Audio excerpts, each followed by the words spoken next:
A new American revolution has begun, not against the forces of a colonial kingdom, but a rebellion against an oppressor that has risen among us.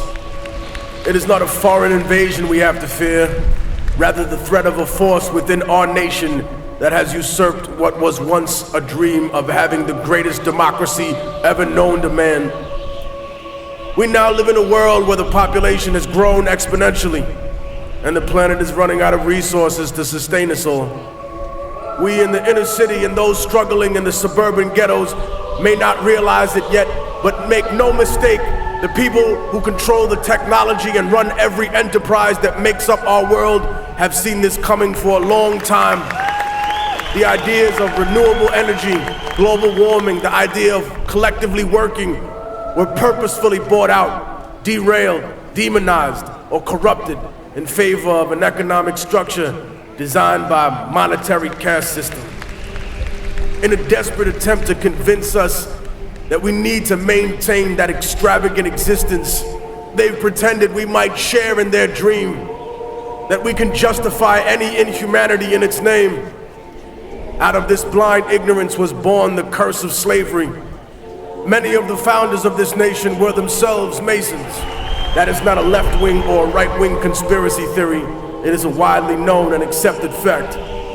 So then explain to me how a nation founded by men who not only understood the long and complicated history of Europe, but also that of Africa, could permeate such a lie in convincing the American public that one race of men was superior and one inferior.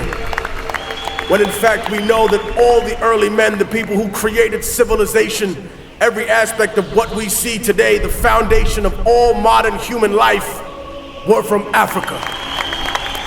The greatest cowardice, of course, came not with slavery itself, unfortunately, but with the excuses for slavery. For if America had been as brave as the Roman Empire and all other empires that had come after her, and claimed, no, we were just stronger, and that's why we took you, then when slavery was over, racism would have probably followed in suit. But instead, it was the social lie, the religious lie that was told, that stayed in the minds of people, that separated one human being from another, in order to distract us from the issues of class and freedom. They created issues around religion and race to dominate the world for centuries to come. Some claim that they respect the culture of life in this country.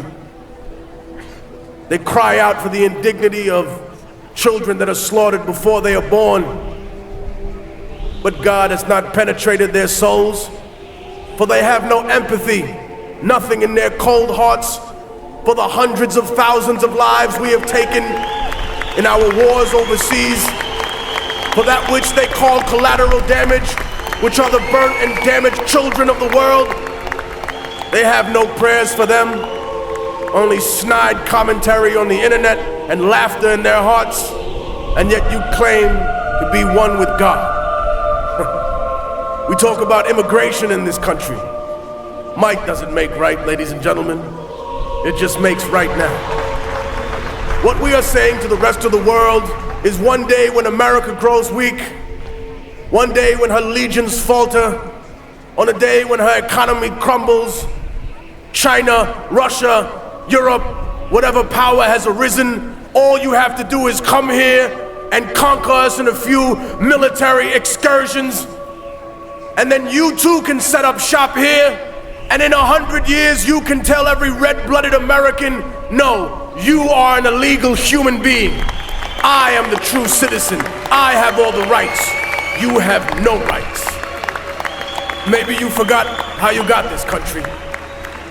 Maybe you take for granted the blood, the sweat, the tears that the people who live in practical serfdom shed every day.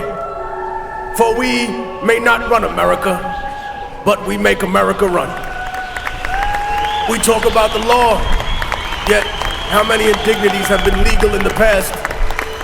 How many treaties with Native American people have we broken? How many international laws have we violated? And speaking of laws, how can a corporation be regulated by a government that is funded and controlled by corporations?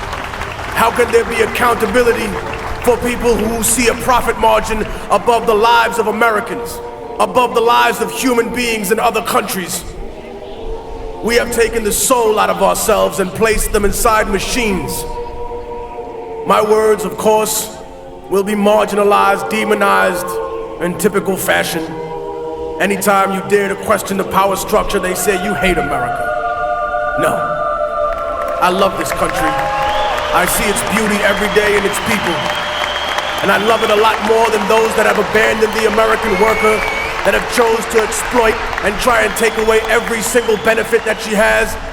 Those that attempt to make excuses for every atrocity committed in the name of supposed freedom. Those who demand accountability from everyone, but offer none themselves.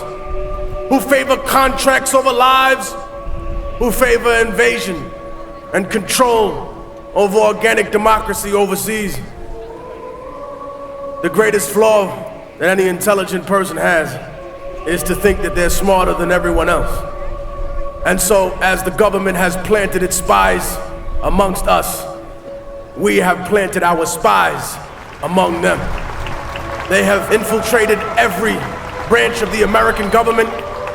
They have retrieved names, data, hard numbers, the paper trail that will expose those that truly control this country, those that control the political parties, those that control the oil industry, the energy, those that stand behind the companies, faceless, whose names have never been revealed until today.